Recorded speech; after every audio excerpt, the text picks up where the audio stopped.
So, as many of you know, the 1960s, partially due in large part, but certainly not the only reason, but a very big part of it, is a time of a lot of social unrest, of a lot of social upheaval, of a lot of social change. One, because of civil rights and all of the changes that were taking place there, all of the protests and demonstrations that were taking place in that regard, and a lot, of course, in reaction to Vietnam. We know that this became an increasingly unpopular war, and as the war escalated, so did dissatisfaction and public opinion against the war, and people were not content to just let things go by. And we see people, and we talked yesterday about 1968 and what a turbulent year that was. And while that was certainly probably the peak of all of those protests and all of that disturbance, it certainly wasn't the end of it, and it does continue into the 1970s, which we will look at a little bit in the next chapter. Deal with that later. So today we want to talk a little bit about some of those protest movements, some of the kinds of people that were involved, and just sort of generally some of the ways that American society was changing throughout the 1960s, and some of the ways that people were reflective of that change and advocating for certain change. Now, a lot of the protests of the movement in the 1960s, the voice of opposition to things like Vietnam, as well as in favor of civil rights and protesting racism, and a lot of those things came from young people, overwhelmingly from college students. There were certainly a lot more college students by the 1960s as more and more people had that opportunity because of increased affluence and all of those things from the 1950s we talked about kind of coming of age. And a lot of those college students found themselves dissatisfied with the current state of things. And so there's this sort of so-called youth revolt of the 1960s. Now, that's not referring to like a specific event, a specific moment. It is just referring to kind of this overall, social and cultural rebellion of younger Americans, that were rejecting,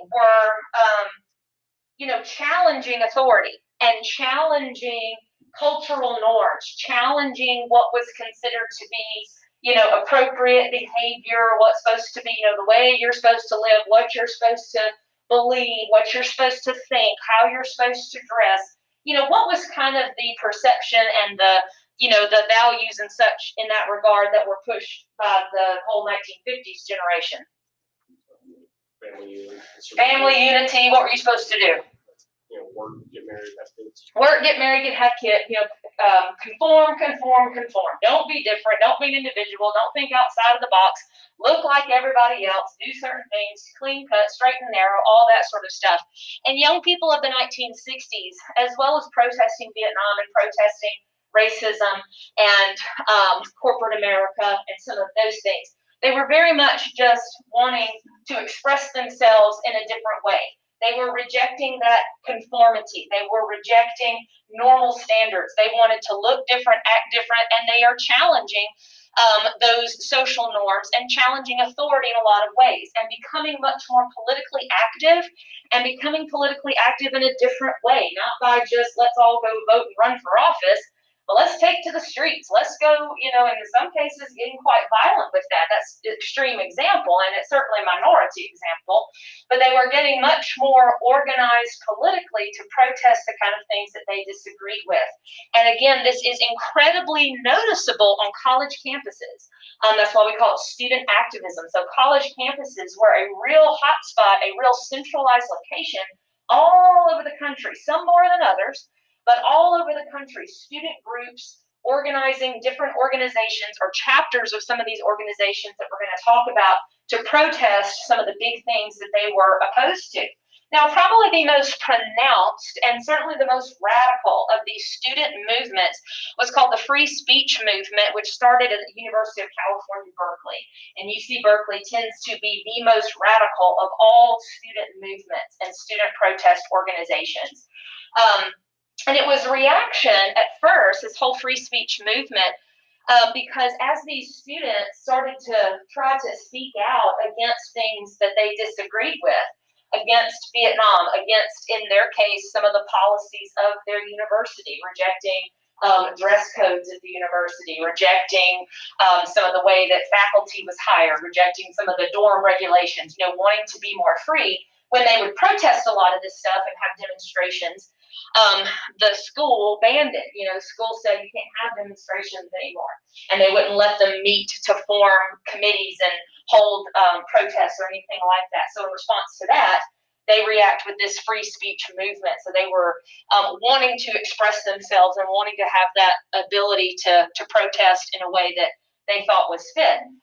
And so they organized this free speech movement, which then starts to spring up. You see other chapters springing up at other campuses throughout the country. And they held all kinds of demonstrations against Vietnam, against racism, in favor of civil rights, against sort of corporate America.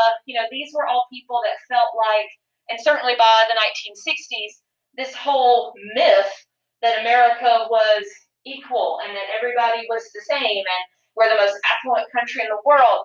A lot of these people, felt they've been fed a lie in that the civil rights movement demonstrated how much racism truly was entrenched in America and how much poverty there really was in America, and that the war, we're being sold all these lies about the Vietnam War, and there's a great distrust in the government, so they were protesting and demonstrating against a lot of those things. Another example of student activism, another quite radical example, were Students for a Democratic Society, or what's usually just abbreviated SDS. This started in New York at the University of Columbia, or Columbia University, sorry. And then eventually chapters of SDS will be formed in colleges all over the country. And it's the same kind of thing, protesting against, organizing for a more democratic society in their case. So it wasn't just anti-war, that's part of their message and that's part of the thing that they would have been protesting. But they're also wanting racial equality, political reforms to stop corruption, they're anti-poverty, those sorts of things. Like I said, they kind of feel like this whole image of America as being perfect and everything's free and equality, that kind of is a lot of people have been sold, and they're wanting to make those things perhaps more real. Now, all of these, as well as a few others we're going to talk about, they're all kind of, are very much inspired by, the African American civil rights movement.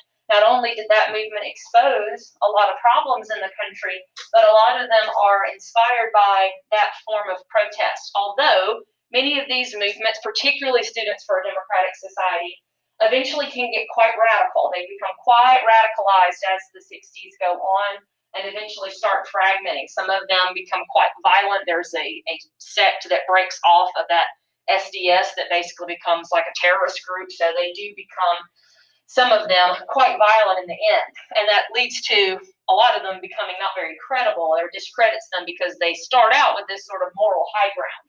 We want to bring about a better society. We don't want war and all those kind of things. And yet, in the end, some of these people, a small minority of them, end up being quite militant and quite violent.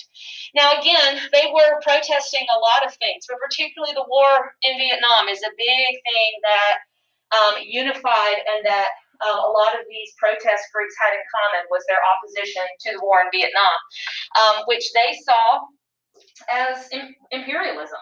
What does that mean if they saw the Vietnam War as imperialism? It's a foreign power trying to enact its will.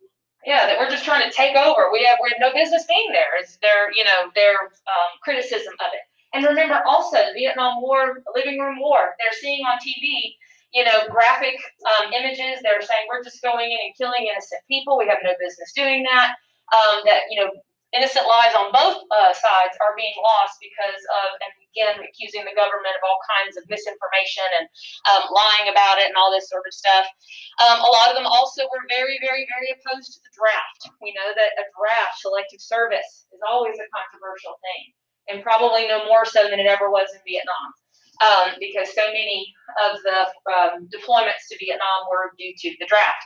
A lot of young people, a lot of students were resisting the draft, burning their draft cards, A lot of them leaving the country, moving to Canada. There were lots of it. And it wasn't just the draft itself that they were opposed to and the whole, well, I shouldn't have to do military service if I don't want to. It's more there were certain, exceptions for the draft that tended to favor particularly wealthier people.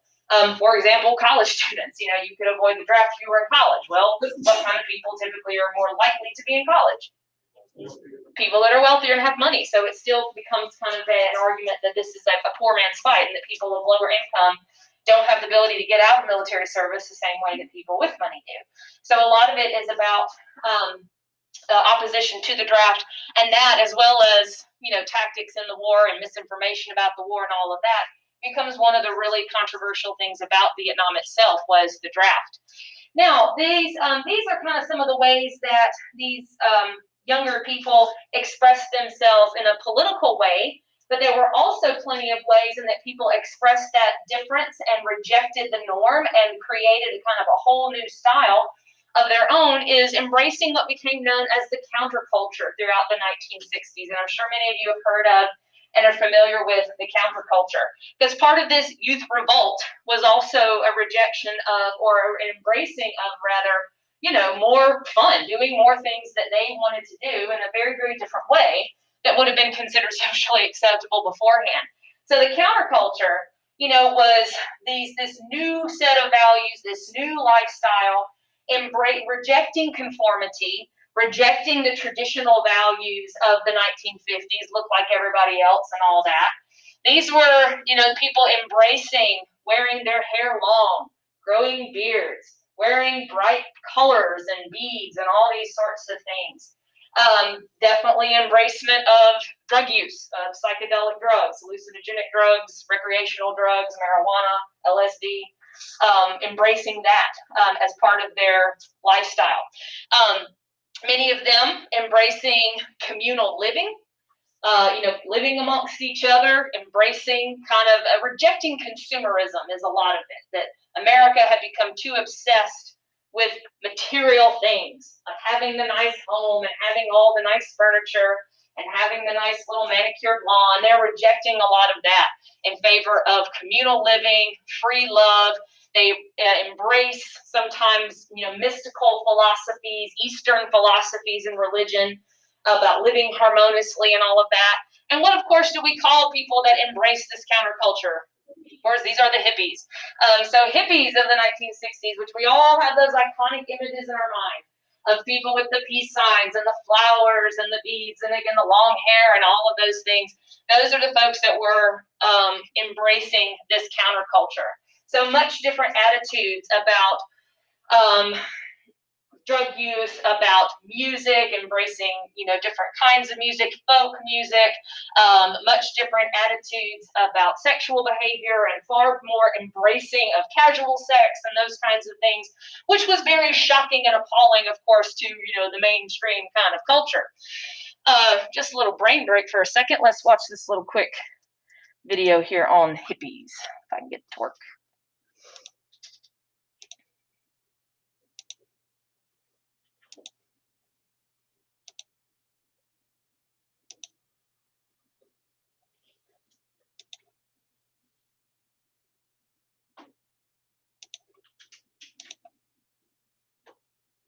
Oh, I need my sound too, though. Hold on.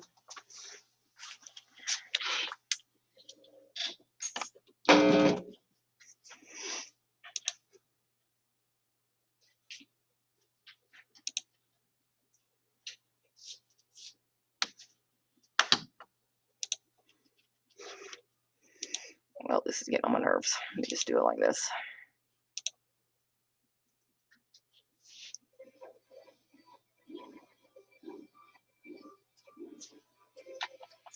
Today's River Decades Retro Spectacle.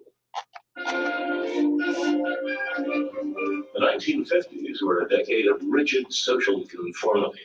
People were expected to look, talk, act, and think like everybody else. It was only a matter of time before that cracked up. In the 1960s, faced with an unpopular war that they were told not to criticize, a significant segment of the younger generation rebelled against their parents, their communities, and their government. Spurred on by rock and roll, they chose, as countercultural guru Timothy Leary put it, to turn on, tune in, and drop out. In other words, they became hippies. The long hair, the stoner speech patterns, the peace symbols, and the flower power. At the time, they were viewed as a very real threat to the American way of life. In addition to opposing the war, hippies advocated communal living at a time when communism was the country's ideological enemy. They spurned the work ethic in an era when people defined themselves by their jobs. They embraced Eastern philosophies and religions that were alien to most Americans. And they took over whole neighborhoods, most famously San Francisco's Haight-Ashbury district, where 100,000 hippies settled in for 1967's Summer of Love. But most alarming of all to 60s America was the hippie embrace of marijuana. Nearly everyone in the hippie community smokes marijuana, whether they call it pot, grass, hemp, gauge, joint, or Mary Jane. The marijuana is the basic background for the shared drug experience. The experience is shared to such an extent that roach pipes are always in demand. The new generation, whether they are runaways or rebels and residents, use marijuana as a symbol of discontent with the basic values of the establishment. Hippie culture reached its peak of both visibility and influence at Woodstock in 1969. Billed as 3 days of peace and music, the festival was also a celebration of free love and chemically altered consciousness. The darker side of all these freedoms started to surface in the 70s. With acid casualties and rampant STDs, and as hippies aged and had children of their own, they inevitably became less radical. By the late 70s, they were all but extinct. Still, their legacy remains strong. They didn't stop the war, but they did give America more relaxed standards of dress, sexuality, and recreational drug use. And of course, every major music festival still strives to be the next Woodstock. Maybe no one's as groovy or out of sight anymore, but where it counts, we're all still a little hippie. Okay.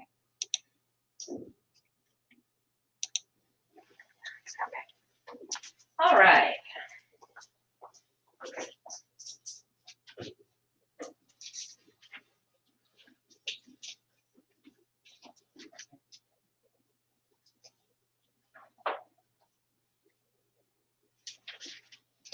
So also, I mentioned that a lot of the student protests and anti-war protests and so forth, a lot of them drew a lot of inspiration from the African American Civil Rights Movement, either because they were, spurred to action because of the things that movement exposed, or because of the tactics and the rhetoric. And the same is true of feminism, the rise of a new women's movement, feminism, that begins to gain a lot of ground and gain a lot of steam in the 1960s and then moving into the 1970s. So we're going to pick this back up a little bit when we get to the 1970s next week. So feminism, we know that the women's movement, we talked about it even last year, and for a long time, it was focused on legal rights, on political rights, like the right to vote and so forth.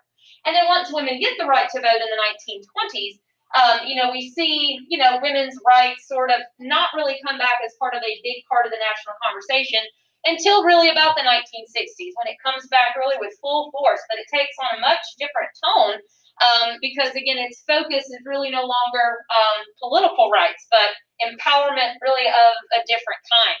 And the women's movement, the more modern women's movement, one of the first events that really kind of sparks it and that gives it clear definition was a publication of this book, The Feminine Mystique by Betty Friedan. How would you describe sort of the expectation, the image of women throughout the 1950s in particular?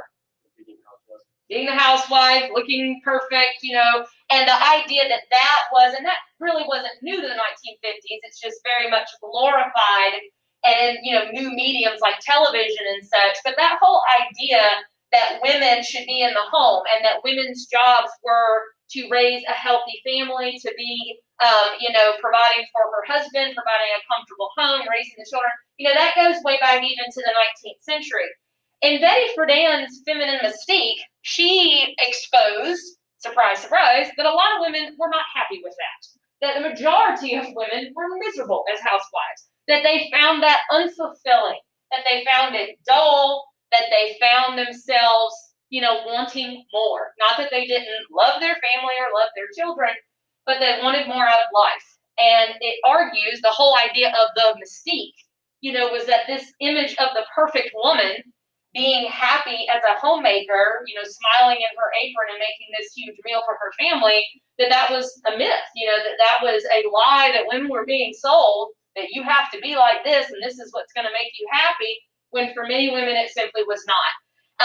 But with talking to a lot of women, interviewing a lot of women, she comes to those conclusions and argues so many women are unhappy with this, and that resonated with a lot of women. That then start to organize more clearly for greater opportunities for women, more empowerment for women, and more equality for women, not as social equality, not just political equality, but social equality, economic equality, and those types of things outside of just the right to vote. Betty Friedan and other feminist activists organized and formed by 1966 organization called NOW, which stands for the National Organization for Women. And this is a women's rights group, it's still around, that work to their goals to end, gender discrimination. Because, things like the right to vote, yes, but gender discrimination in the workplace, gender discrimination in hiring, gender discrimination in all sorts of areas. So they wanted, women to be able to enter the workforce more freely, women to get the same pay for the same job as a man, women to be able to get into higher paid positions, into upper management positions, corporate positions, all these things where women had oftentimes been either barred completely or were often discriminated against just on the basis of sex. So they were trying to enact policies, laws, all those things, which really, part of this also goes back to that Civil Rights Act of 1964. It did not deal only with racial discrimination. It also mentions gender discrimination. There's a part of the Civil Rights Act of 1964 called Title IX. Title IX specifically deals with gender discrimination. And so a lot of what these women's rights activists and groups like NOW were trying to do were to get things like that translated into actual policy, to get those things actually enforced. They are also seeking women's rights as far as reproductive rights, access to birth control, access to abortion, access to childcare, as more women were entering the workforce, wanting government subsidies and, to help with childcare and to provide childcare centers and all of those things. And the women's rights movement does gain a lot of ground throughout the 1960s. Many institutions, like colleges and so forth, that had typically been open only to men, start admitting women. We do see a huge number of women starting to enter the workforce in a trend that continues, of course, to this day. More women going to college, more women getting advanced degrees, more women obtaining professional careers. All of that absolutely does happen. We also have in the, I think it was actually early 70s when Congress approved this. Keep in mind before I go any further, this Equal Rights Amendment, ERA, never gets ratified by the states. So this is not a part of the Constitution, but it did get ratified by Congress, and you'll hear it come up every now and again. But there was an attempt to get what became called the Equal Rights Amendment, or the ERA, established or added to the Constitution. And this amendment to the Constitution would have banned any gender discrimination. This would have made gender discrimination of any sort a violation of the Constitution. Again, it makes it through Congress, but it never gets ratified by the states, so this has never been added to the Constitution. You will occasionally hear attempts to do just that. But the women's movement, like any of these movements, does tend to eventually kind of splinters. Like I said, we'll look at it again when we look at the 1970s. Eventually, we'll see a backlash to it, and other women that well, some women and other men that felt like this was all going too far and that they were destroying, gender norms and that the ERA would actually be bad for women and all these kind of things. So we'll look at the movement to defeat that, which largely comes from a lot of women that were more conservative and felt like all this was too radical, too extreme. Now, the women's rights movement, the feminist movement, is also colliding with and kind of related to, and the same is true of the counterculture, with the so-called sexual revolution of the 1960s, which largely gets exaggerated of exactly how proliferating this was, but it is certainly true. So this is related both to feminism, but this is also part of the counterculture. So we've really kind of already mentioned a lot of this. We know that the counterculture, and throughout the 1960s, even people that may not have identified themselves as hippies, which were a minority, of course, people were all over the place challenging norms, challenging traditional values. And one of those was, of course, in regard to sexual behavior. So starting with, or certainly part of the counterculture, part of that included these much more lax, much more relaxed attitudes about sexual behavior, about sexual expression, about more acceptance of casual sex, of premarital sex, certainly having a whole lot more of it. Again, it gets exaggerated a lot. People just sort of describe the 60s as just one big orgy, which is not correct, but it definitely was a change culturally. And some of that has to do, of course, with the counterculture. Some of this is related to feminism. In the 1960s, you see the introduction of the birth control pill, and that has a lot to do with changes in sexual attitudes and more promiscuity and, the like. Dropping everything today. I dropped the whole notebook. There you go. Okay. Now, to finish up, we're not going to be able to go into any of these movements specifically. I just want to mention a few other civil rights movements that you'll definitely want to read about. We're not going to look at any of these specific ones or have the time, unfortunately, to talk about specific people or specific tactics or anything, but you definitely need to read about them. Because all of these movements for women's rights, African American rights, all this challenging of the norm and saying, maybe our society is not as equal and is not as fair as we want it to be. This will inspire, starting in the 60s, and then a lot of these moving into the 70s and even into the 80s and 90s, more minority movements or movements for, other racial minorities, rights, and so forth. So again, we're not going to look at the specific ones, but you'll start to see movements for Hispanic rights, for better conditions, better treatment of Mexican Americans and other Hispanic Americans. You'll see a Native American rights movement start to form. Native Americans, of course, have a long history of their rights being violated, whether it was their identity that they wanted to reclaim, or rights to their own land, or reparations for the way they had been treated. We see rights for Asian Americans, that movement organizing. Certainly by the 1970s, you're seeing the formation of the gay rights movement and people arguing for and eventually succeeding in the decriminalization of homosexuality and those kind of things, which continue disability rights into the 90s. And a lot of that kind of comes from partially Vietnam kind of related. A lot of Vietnam vets coming back, wounded, paralyzed, or unable to, having mobility concerns and not able to, go in public places that were not wheelchair accessible, or all those kinds of things. So this is where we eventually get laws about, wheelchair ramps having to be on the sidewalk and handicap restrooms and those kind of things. So a lot of those movements are, they're wanting different things and they're involving lots of different kinds of people, but a lot of them can kind of trace their roots back to things like the civil rights movement of the 1960s. So the 1960s, definitely a time of great turbulence and great change. Again, we will see, particularly we'll talk a little bit more about the women's movement and kind of that counterinsurgency, I guess you could say, from a more conservative wing of feminists that felt a lot of that was concerning and radical. And we'll look at some of that in the 1970s. So, any questions on some of that? All right, let me get my video stopped.